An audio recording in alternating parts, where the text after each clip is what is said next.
ഈ ഒരു കഴിഞ്ഞ കാലം വരെ കേരളത്തിലുള്ള യുവതി യുവാക്കളൊക്കെ ട്രെൻഡിങ് ആയ കോഴ്സുകൾക്ക് പിന്നാലെ പോയിക്കൊണ്ടിരിക്കുകയായിരുന്നു. എന്നാൽ ഇപ്പൊ അതിനൊരു മാറ്റം ഉണ്ടായിട്ടുണ്ട്. മുമ്പ് ശ്രദ്ധിക്കപ്പെടാതെ പോയിട്ടുണ്ടായിരുന്ന SSC റെയിൽവേ എന്ന് പറയുന്ന പരീക്ഷാ ഫീൽഡിലേക്ക് ഒരുപാട് കുട്ടികൾ വന്നിട്ടുണ്ട്. കേന്ദ്ര സർക്കാരിന്റെ കീഴിൽ ഒരു ജോലി വേണം, അല്ലെങ്കിൽ കേന്ദ്ര സർക്കാർ സർവീസിൽ ഒരു ജോലി വേണം എന്നാഗ്രഹിക്കുന്ന കുട്ടികളുടെ എണ്ണം വല്ലാതെ കൂടുന്നതായിട്ട് ഈയിടെ ശ്രദ്ധയിൽപ്പെട്ടിട്ടുണ്ട്. അപ്പോൾ അതൊരു പോസിറ്റീവ് ആയിട്ടുള്ള കാര്യമാണ്. കാരണം കേരളത്തിൽ ഇന്ന് വരെ ആളുകൾ തിരിച്ചറിയാത്ത ഒരു അവസരം അവർ തിരിച്ചറിയുകയും അതിനുവേണ്ടി പ്രയത്നിക്കുകയും ചെയ്യുക എന്നുള്ളത് തീർച്ചയായിട്ടും പോസിറ്റീവ് ആയിട്ടുള്ള കാര്യമാണ്. പക്ഷെ അങ്ങനെ നമ്മൾ ഇതുവരെ ഇടപെട്ടിട്ടില്ലാത്ത ഒരു മേഖലയിൽ നമ്മൾ പ്രിപ്പറേഷൻ സ്റ്റാർട്ട് ചെയ്യുന്ന സമയത്ത്, അത് PSC പോലെ അല്ല എന്ന് മനസ്സിലാക്കി നമ്മൾ പ്രിപ്പറേഷൻ സ്റ്റാർട്ട് ചെയ്യുന്ന സമയത്ത് എന്തൊക്കെ കാര്യങ്ങൾ ശ്രദ്ധിക്കണം, എന്തൊക്കെ മിസ്റ്റേക്കുകൾ വരുത്താൻ പാടില്ല എന്നുള്ളതാണ് എനിക്ക് ഈ വീഡിയോയിൽ പറയാനുള്ളത്. അപ്പോൾ നിങ്ങളൊരു SSC പ്രിപ്പറേഷൻ അല്ലെങ്കിൽ റെയിൽവേ പ്രിപ്പറേഷൻ സ്റ്റാർട്ട് ചെയ്യാൻ ആഗ്രഹിക്കുന്ന ആളാണ്, നിങ്ങൾ മറ്റ് പരീക്ഷകളൊക്കെ പ്രിപ്പയർ ചെയ്തിട്ടുണ്ടാവും ചിലപ്പോൾ. അങ്ങനെയുള്ള ആളുകളാണെങ്കിൽ, ഇനി നിങ്ങൾ അങ്ങനെയല്ല ഡിഗ്രി കഴിഞ്ഞിരിക്കുകയാണ്, നിങ്ങൾക്കൊരു കേന്ദ്ര സർക്കാരിന്റെ ജോലി ആവശ്യമുണ്ട് എന്നുണ്ടെങ്കിലും നിങ്ങൾ ഈ വീഡിയോ മുഴുവനായിട്ടൊന്ന് കാണാൻ വേണ്ടി ശ്രമിക്കുക. നിങ്ങൾ കൃത്യമായി വീഡിയോ കണ്ട് എന്തെങ്കിലും സംശയങ്ങൾ ഉണ്ടെങ്കിൽ കമന്റ് ആയിട്ടും പറയാൻ മറക്കാണ്ടിരിക്കുക. ഓക്കെ, അപ്പോൾ ഞാൻ ഇന്ന് പറയാൻ പോകുന്നത് 5 പ്രധാനപ്പെട്ട മിസ്റ്റേക്കുകളാണ്. തീർച്ചയായിട്ടും ഇതിൽ ഒന്നാമത്തെ, ഞാൻ അവസാനമായി പറയാൻ പോകുന്ന ആ ഒരു കാര്യം ചിലപ്പോൾ നിങ്ങളെ പ്രിപ്പറേഷൻ പകുതി വെച്ച് നിങ്ങൾ ഇട്ടു പോകാൻ വരെ കാരണമാവുന്ന ഒരു മിസ്റ്റേക്ക് ആവാം. അതുകൊണ്ട് വീഡിയോ മുഴുവനായും കാണാൻ ഓർമ്മിപ്പിക്കുന്നു. ഓക്കെ, ആദ്യമായിട്ട് നമ്മൾ ആദ്യത്തെ മിസ്റ്റേക്ക് ഞാൻ ഇവിടെ കാണിച്ചിട്ടുണ്ട്. Starting preparation without any research. യാതൊരുവിധ അന്വേഷണവും നടത്താതെ, റിസർച്ചും നടത്താതെ നമ്മൾ ഒരു പരസ്യം കാണാണ്. ആ പരസ്യം കണ്ടപ്പോൾ പരസ്യം ഇഷ്ടപ്പെട്ടു, കൊള്ളാം, നല്ല പരസ്യം, നല്ല കളറുകളുള്ള പരസ്യം, അതിൽ അവർ ഇത്രയും വേക്കൻസി ഉണ്ട് പറയുന്നുണ്ട്, 10,000 വേക്കൻസി ഉണ്ട്, അപ്പോൾ ഒരെണ്ണം എനിക്കുള്ളത് തന്നെയാണ് എന്നുള്ള രീതിയിൽ പ്രത്യേകിച്ച് ഒന്നും ചിന്തിക്കാതെ എടുത്തു ചാടി പ്രിപ്പറേഷൻ സ്റ്റാർട്ട് ചെയ്യുക എന്നുള്ളത് വളരെ നെഗറ്റീവ് ആയിട്ടുള്ള ഒരു കാര്യമാണ്. നിങ്ങൾ ഒരു പരീക്ഷ, പ്രത്യേകിച്ച് SSC ഒക്കെ പ്രിപ്പയർ ചെയ്യുന്ന സമയത്ത് ആദ്യം സിലബസ് എന്താണ് എന്ന് മനസ്സിലാക്കാൻ ശ്രമിക്കണം. അതൊക്കെ സ്വന്തമായിട്ട് നമുക്ക് ഗൂഗിളിൽ സെർച്ച് ചെയ്ത് കണ്ടുപിടിക്കാവുന്നതേ ഉള്ളൂ. അങ്ങനെ സിലബസിനെ പറ്റി കൃത്യമായി മനസ്സിലാക്കേണ്ടത് വളരെ അത്യാവശ്യമാണ്.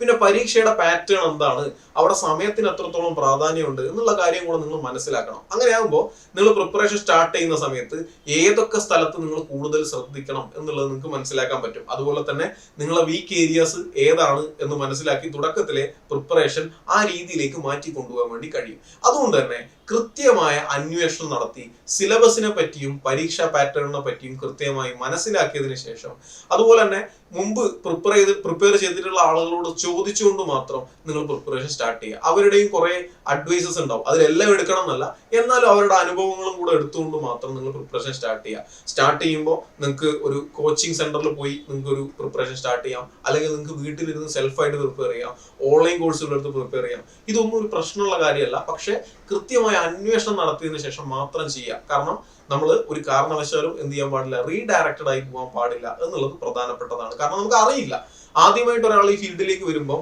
എന്താണ് തിരഞ്ഞെടുക്കേണ്ടതെന്ന് അറിയില്ല എന്നുണ്ടെങ്കിൽ കൃത്യമായി അന്വേഷിക്കുക. അതൊരു പ്രധാനപ്പെട്ട പോയിന്റ് ആണ്. ഇനി രണ്ടാമതായിട്ട് ഇന്റർവ്യൂ അഡിക്ഷൻ. ഇത് ഞാൻ ഒരുപാട് കുട്ടികൾ കണ്ടിട്ടുള്ള ഒരു കാര്യമാണ്. അതായത് നിങ്ങളൊരു ഇന്റർവ്യൂ കാണുകയാണ്, ഒരു കുട്ടിക്ക് ജോലി കിട്ടി, ആ കുട്ടീന്റെ ഇന്റർവ്യൂ കാണുകയാണ്. നമ്മുടെ ചാനലിലടക്കം ഒരുപാട് ഇന്റർവ്യൂസ് നമ്മുടെ കുട്ടികൾക്കൊക്കെ ജോലി കിട്ടുമ്പോൾ അത് ഇന്റർവ്യൂ ആയിട്ട് നമ്മൾ പോസ്റ്റ് ചെയ്യാറുണ്ട്. നമ്മളത് പോസ്റ്റ് ചെയ്യുന്നത് തീർച്ചയായിട്ടും കുട്ടികൾക്ക് ഒരു മോട്ടിവേഷൻ കിട്ടാൻ വേണ്ടിയിട്ടാണ്.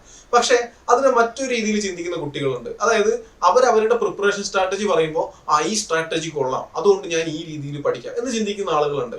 അത് വലിയൊരു മിസ്റ്റേക്ക് ആയിട്ട് തന്നെ നിങ്ങൾ കണക്കാക്കണം. അതായത് ഓരോ ആളുകൾക്കും ഓരോരോ ലിമിറ്റേഷൻസ് ഉണ്ട്. ആ ലിമിറ്റേഷൻസിനുള്ളിൽ നിന്നുകൊണ്ട് അതിനെ കവർ ചെയ്യാൻ വേണ്ടിയുള്ള രീതിയിലാണ് ഓരോരുത്തരും സ്ട്രാറ്റജി തയ്യാറാക്കുന്നത്. അപ്പോൾ എനിക്ക് ജോലി കിട്ടിയിട്ടുണ്ടെങ്കിൽ ഞാൻ എന്റേതായ ഒരു സ്ട്രാറ്റജി, എന്റെ പ്രശ്നങ്ങൾ കവർ ചെയ്യാനുള്ള ഒരു സ്ട്രാറ്റജി തയ്യാറാക്കി അതിൽ വിജയിച്ചത് കൊണ്ടാണ് എനിക്കൊരു ജോലി കിട്ടുന്നത്.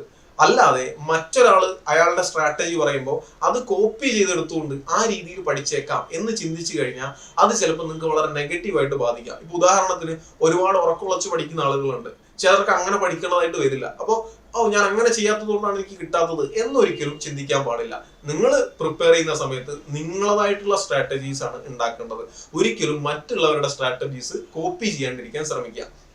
അതുപോലെ തന്നെ നിങ്ങൾ ഇന്റർവ്യൂ മോട്ടിവേഷൻ മാത്രം ഡിപ്പെൻഡ് ചെയ്യാണ്ടിരിക്കുക എന്നുള്ളൊരു കാര്യം കൂടെ ഉണ്ട്. നിങ്ങൾ സിനിമ കാണുമ്പോൾ നിങ്ങൾക്ക് മോട്ടിവേഷൻ വരുന്നു, നിങ്ങൾ പഠിക്കുന്നു. നിങ്ങൾ ഇന്റർവ്യൂ കാണുമ്പോൾ നിങ്ങൾക്ക് മോട്ടിവേഷൻ വരുന്നു, നിങ്ങൾ പഠിക്കുന്നു. അത് നിങ്ങളെ വളരെ നെഗറ്റീവായിട്ട് ബാധിക്കുന്ന ഒരു കാര്യമാണ്. നിങ്ങൾക്ക് ഉണ്ടാവേണ്ട മോട്ടിവേഷൻ എന്ന് പറയുന്നത് എനിക്ക് ഈ ജോലി വേണം, അതുകൊണ്ട് എല്ലാ ദിവസവും ഞാൻ പഠിച്ചിരിക്കണം എന്നുള്ളതാണ്.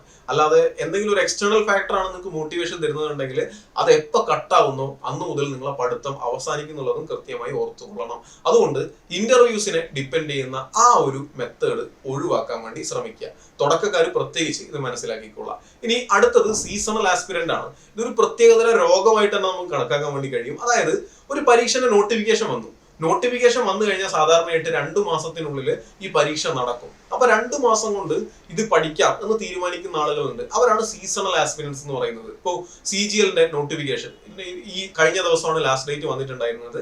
അപ്പൊ ലാസ്റ്റ് ഡേറ്റിൽ അപ്ലൈ ചെയ്ത ആളുകൾ 2 മാസം കൊണ്ട് ഞാൻ CGL പഠിച്ച് 2 മാസം കൊണ്ട് CGL എഴുതി, ആ CGL ക്ലിയർ ചെയ്തില്ലെങ്കിൽ അവിടെ പ്രിപ്പറേഷൻ വിട്ടു, പിന്നീട് പ്രിപ്പയർ ചെയ്യുന്നില്ല. പിന്നെ അടുത്ത നോട്ടിഫിക്കേഷൻ വരുമ്പോഴേ പ്രിപ്പയർ ചെയ്യുന്നുള്ളൂ. നമ്മൾ PSC ഒക്കെ ഫോളോ ചെയ്യുന്ന ആളുകൾ പലരും അങ്ങനത്തെ ഒരു മെത്തേഡ് ഫോളോ ചെയ്യുന്ന കണ്ടിട്ടുണ്ട്. അവിടെ അത് ചിലപ്പോൾ സക്സസ്ഫുൾ ആവുമായിരിക്കും. പക്ഷേ SSCയുടെയോ റെയിൽവേന്റെയോ കേസ് പറയുന്ന സമയത്ത് ഒരിക്കലും നിങ്ങൾ അത്തരത്തിൽ ചിന്തിക്കാൻ വേണ്ടി പാടില്ല.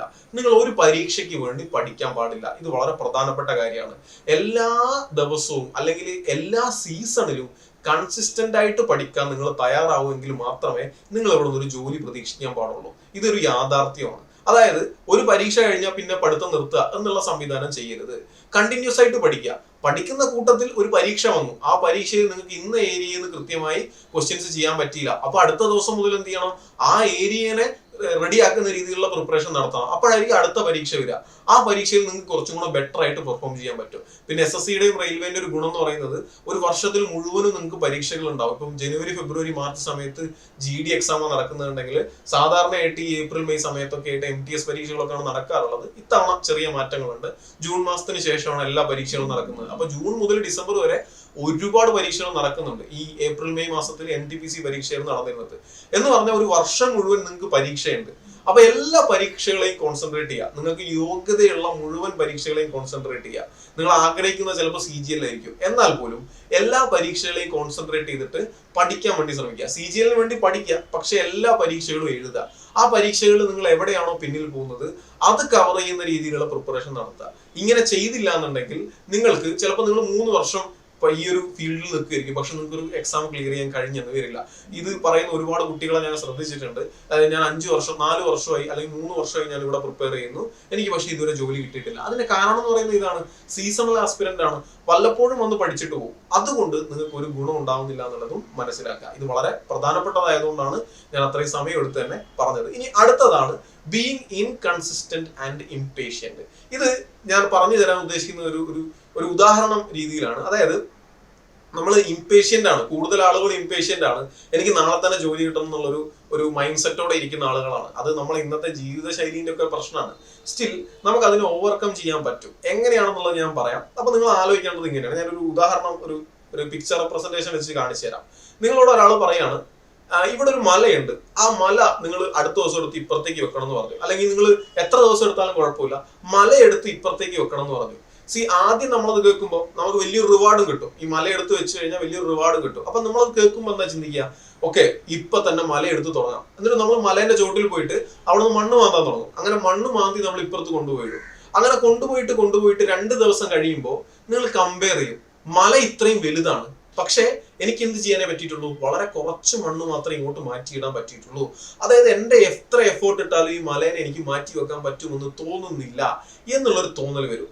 ഇതൊരു ഇംപേഷ്യൻസ് ആയിട്ട് നമുക്ക് പറയാൻ പറ്റും. അത് നമുക്ക് ക്ഷമയില്ല. നമ്മൾ 2 ദിവസം ട്രൈ ചെയ്തപ്പോഴേക്കും ഓക്കെ, എന്നെ കൊണ്ട് പറ്റുന്നില്ല എന്ന് മനസ്സിലാക്കുകയാണ്. നമ്മൾ ചെയ്ത വർക്കിന്റെ റിസൾട്ട് വരാൻ പോലും നമ്മൾ എന്ത് ചെയ്യുന്നില്ല, വെയിറ്റ് ചെയ്യുന്നില്ല. 2 ദിവസം ഒന്ന് ട്രൈ ചെയ്ത് നോക്കി, അല്ലെങ്കിൽ 10 ദിവസം ട്രൈ ചെയ്ത് നോക്കി, പോരാ, എന്നെ കൊണ്ട് ഇത് പറ്റും തോന്നുന്നില്ല, ഇത്രയും വലിയ മല ഇങ്ങോട്ട് മാറ്റി വെക്കുന്നത് ബുദ്ധിമുട്ടാണ് എന്ന് തിരിച്ചറിഞ്ഞുകൊണ്ട് ഇത് വിട്ടിട്ട് പോകുന്ന ആളുകൾ ഒരുപാട് പേരുണ്ട്. ആ കൂട്ടത്തിലേക്ക് നിങ്ങൾ പോവാണ്ടിരിക്കണമെങ്കിൽ നിങ്ങൾ മനസ്സിലാക്കേണ്ടത് നേരത്തെ ഞാൻ പറഞ്ഞ അതേ ടേം ആണ്. നിങ്ങൾ ജോലിക്ക് വേണ്ടി പഠിക്കരുത്, നിങ്ങൾ പരീക്ഷയ്ക്ക് വേണ്ടി പഠിക്കരുത്. നിങ്ങൾ പഠിക്കേണ്ടത് എനിക്ക് ഇന്നെന്ന കാര്യങ്ങൾ തീർക്കണം. എല്ലാ ദിവസവും ഡേ ടു ഡേ ആക്ടിവിറ്റീസ് ഇന്നതൊക്കെയാണ്, എനിക്ക് ഈ കാര്യം പഠിക്കണം, എനിക്ക് ഈ സബ്ജക്റ്റിൽ നിന്നും ഇത്ര പേജുകൾ കവർ ചെയ്യണം, അല്ലെങ്കിൽ ഈ സബ്ജക്റ്റിൽ നിന്ന് ഇത്ര ക്വസ്റ്റ്യൻസ് ചെയ്യണം. അങ്ങനെ ഡേ ടു ഡേ ആക്ടിവിറ്റീസ് എനിക്ക് ഇത്ര എണ്ണം ചെയ്യണം എന്ന് ഞാൻ തീരുമാനിക്കുകയാണ്. ഞാൻ അതിന്റെ ഈ മലയുമായിട്ട് ബന്ധപ്പെട്ട എക്സാമ്പിൾ പറയുകയാണെങ്കിൽ ഞാൻ ഇങ്ങനെ തീരുമാനിക്കുകയാണ്, ഞാൻ മലയെ ഒന്നും ശ്രദ്ധിക്കുന്നില്ല, എല്ലാ ദിവസവും ഒരു 100 കൊട്ടയിൽ മണ്ണ് ഞാൻ ഇപ്പുറത്തേക്ക് കൊണ്ടുപോയിടും.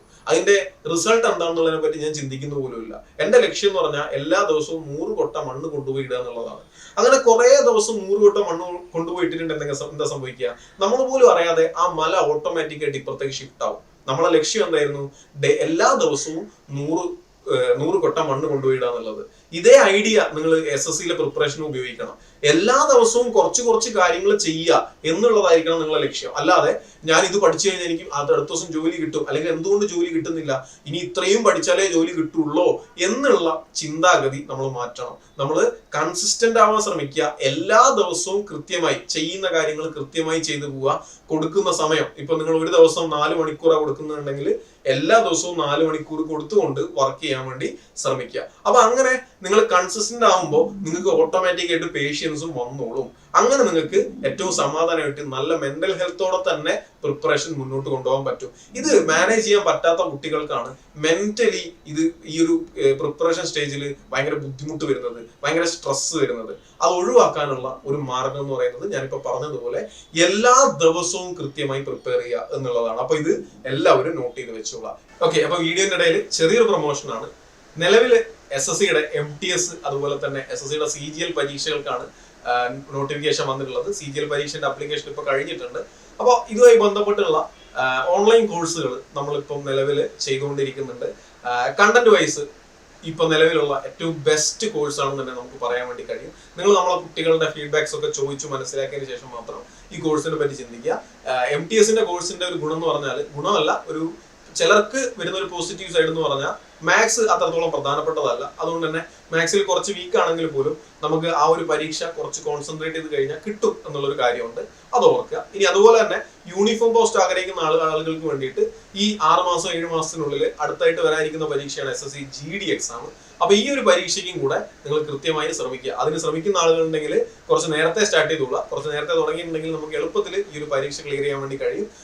ഈ കഴിഞ്ഞ വർഷത്തെ റിസൾട്ട് വന്ന സമയത്ത് 300-ൽ കൂടുതൽ കുട്ടികളെയാണ് നമുക്ക് ലിസ്റ്റിലേക്ക് എത്തിക്കാൻ വേണ്ടി കഴിഞ്ഞിട്ടുള്ളത്.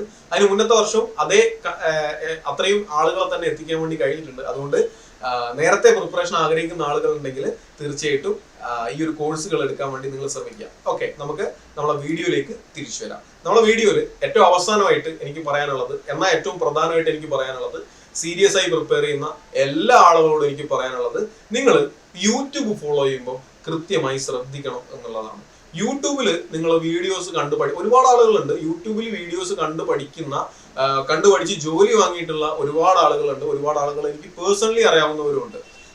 അവിടെ നിങ്ങൾ ശ്രദ്ധിക്കേണ്ട ഒരേ ഒരു കാര്യം എന്ന് പറയുന്നത്, നിങ്ങൾ കണ്ടന്റിൽ മുങ്ങിപ്പോവാൻ പാടില്ല എന്നുള്ളതാണ്. അതായത് ഒരു കാരണവശാലും സ്പൂൺ ഫീഡ് ചെയ്യപ്പെടുന്ന സ്ഥലങ്ങളിൽ പോയി നിങ്ങൾ പഠിക്കരുത്. അത് വളരെ ഇമ്പോർട്ടന്റ് ആയിട്ടുള്ള കാര്യമാണ്. നിങ്ങൾ ചെയ്യേണ്ടത്, നിങ്ങൾ യൂട്യൂബിൽ നിന്ന് പഠിക്കുന്നുണ്ടെങ്കിൽ നിങ്ങൾ ചെയ്യേണ്ടത്, നിങ്ങൾ ഫണ്ടമെന്റൽസ് പഠിക്കുക, ബേസിക്സ് പഠിക്കുക.